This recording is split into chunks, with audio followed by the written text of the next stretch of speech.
Two legendary names, one iconic gem. In one corner, we have Mikimoto, the Japanese inventor of cultured pearls and the gold standard in ocean-born elegance.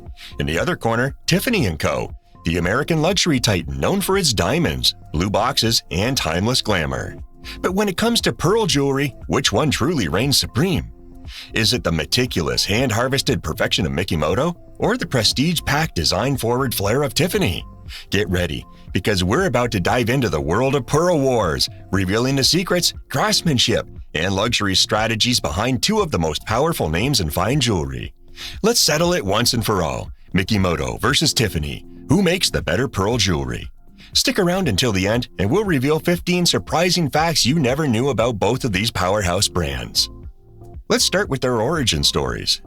Mikimoto began in Japan in 1893 with one mission: to make pearls accessible to more than just royals. Its founder, Kokichi Mikimoto, invented the cultured pearl, a breakthrough that rocked the gem world and turned Mikimoto into a global powerhouse. His vision? To adorn every neck with pearls. From humble beginnings in Japan's coastal town Otoba, Mikimoto became the global standard for cultured pearls. Tiffany Co, on the other hand, was founded in 1837 in New York City. While it built its name on diamonds, silver, and engagement rings, Tiffany also boasts a long history of selling pearls to American elites, including Jackie Kennedy and Audrey Hepburn. Known for its iconic blue box and early leadership in American luxury, Tiffany began working with pearls by the late 19th century, especially natural pearls, and later transitioned into cultured varieties. Two different beginnings, two distinct identities, but both brands know how to seduce luxury lovers. Let's be blunt. Mikimoto is the godfather of cultured pearls. Their entire brand is built around sourcing, growing, and perfecting pearls, mostly from Akoya oysters in Japan, but also from South Sea and Tahitian varieties. Mikimoto's strict sourcing and farming standards mean their Akoya pearls are considered some of the finest on earth. Mikimoto oversees everything from oyster farming to pearl harvesting to grading. Their pearls are often matched in color, size, and sheen to the micrometer. Tiffany, on the other hand, does not farm pearls. It sources pearls through trusted vendors, mostly in China, Japan, and Australia, then uses them in Tiffany-designed pieces. So when it comes to expertise in pearls themselves, Mikimoto wins, hands down. But jewelry is more than just ingredients. It's also about the recipe. Tiffany brings American elegance and modern glamour to the table. Their pearl jewelry often features sleek gold settings, diamond accents, and minimalist designs that make pearls feel chic and youthful. Tiffany tends to be more fashion-forward and trend-driven. They blend pearls with diamonds, chains, and mixed metals to create wearable, youthful pieces that align with seasonal collections. Think pearls with open cuffs, mixed metals, or even contemporary chokers. Mikimoto, meanwhile, leans into traditional elegance, with strong Japanese design cues, floral motifs, and heirloom-style arrangements. Their high jewelry line is especially bold, using overlapping layers of pearls, platinum, and precious stones. Mikimoto's designs are often more classic. Think symmetrical strands, uniform sizes, and balanced silhouettes. However, they've recently pushed boundaries with avant-garde collections like Passion Noir and the Mikimoto and Comme des Garçons collab. It's the difference between a New York cocktail party and a Kyoto tea ceremony. Let's talk grading. Mikimoto uses a proprietary grading system, typically ranging from A+ to AAA, with AAA being the rarest, most luminous, most flawless pearls in their lineup. Only about 5% of harvested pearls make it into their fine jewelry. They're obsessively matched for size, luster, shape, and overtone. They're famous for their thick nacre, high luster, and near-perfect symmetry. Every Mikimoto pearl undergoes rigorous inspection under bright white light. Tiffany doesn't use a public grading system for pearls. Instead, they market their pearls as high quality or premium and rely on the Tiffany name to imply elite selection. While both brands offer luxury tier pearls, Mikimoto provides more transparency and higher grading precision, a big deal for pearl purists. Every Mikimoto piece is made in Japan by artisans trained in pearl handling. Their jewelry-making techniques blend traditional Japanese craftsmanship with ultra-modern precision.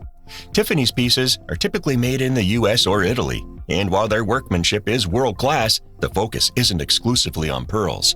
Pearls are just one part of their larger design language. In terms of pearl-specific craftsmanship, Mikimoto is in a league of its own.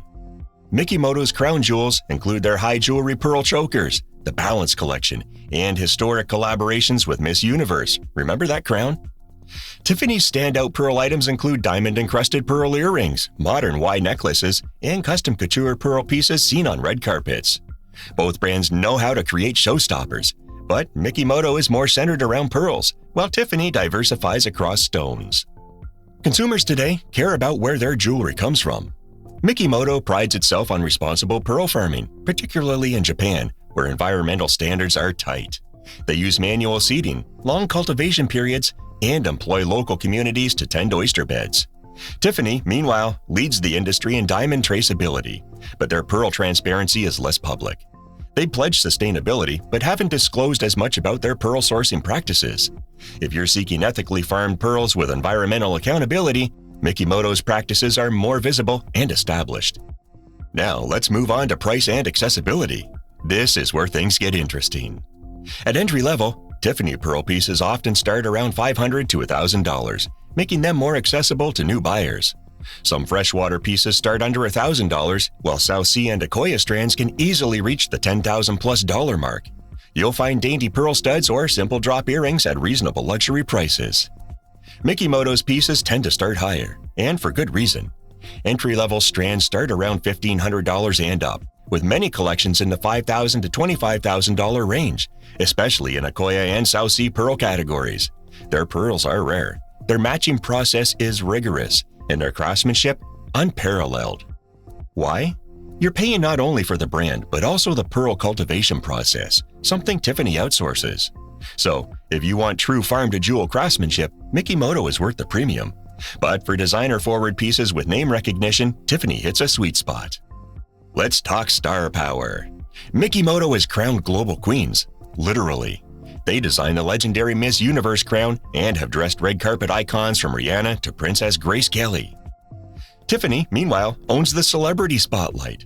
Think Lady Gaga and the Tiffany Diamond, Beyoncé, Zendaya, Gigi Hadid, Kendall Jenner, and Audrey Hepburn. It's less about pearls and more about cultural dominance. That said, Tiffany's pearl line has gained traction with Gen Z and millennials looking for old money vibes and modern designs. When it comes to fashion-forward visibility, Tiffany wins. But for pearl-specific prestige, Mikimoto is untouchable. Mikimoto is the connoisseur's brand. Tiffany is the influencer's favorite. Let's look at legacy. Tiffany Co. is part of LVMH, the world's biggest luxury conglomerate. Their branding, marketing, and global footprint are unmatched. Even their blue box is iconic.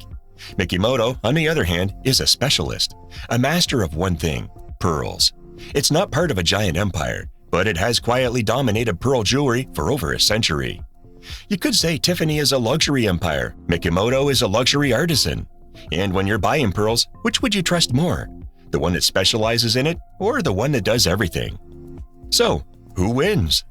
If you're looking for flawless pearl quality, ethical farming, and generational craftsmanship, Mikimoto is a clear winner.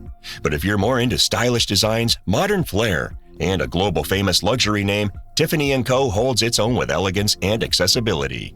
Both offer stunning pearl jewelry, but they serve very different types of luxury lovers. For timeless investment-grade pearls, go Mikimoto. For trendy, fashionable pearl jewelry with brand swagger, go Tiffany. Now, it's that time you've been waiting for. Let's dive into some facts about both brands you probably never knew. Fun fact number 1. Did you know Mikimoto invented cultured pearls in 1893? Kokichi Mikimoto developed the first technique for seeding oysters to produce pearls, forever changing the jewelry industry and making pearls widely available beyond royalty. Number 2. Did you know Tiffany sold natural pearls before Mikimoto even existed? In the 1850s, Tiffany imported natural pearls from the Persian Gulf and was already known among wealthy American elites for luxury pearl strands. Fun fact number 3. Did you know Mikimoto destroys 90% of their pearls? Yes, only about 10% of pearls grown in Mikimoto farms meet their strict AAA grading standards. The rest are discarded or downgraded. That's how they ensure perfection. Number 4. Did you know Jackie Kennedy owned both brands? The former First Lady was seen wearing Mikimoto pearls in Tokyo and later wore Tiffany pearl necklaces at high society events in Washington, D.C. Fun fact number 5. Did you know Tiffany tried to buy Mikimoto pearls but was refused? In the early 1900s, Tiffany wanted exclusive access to Mikimoto pearls in America.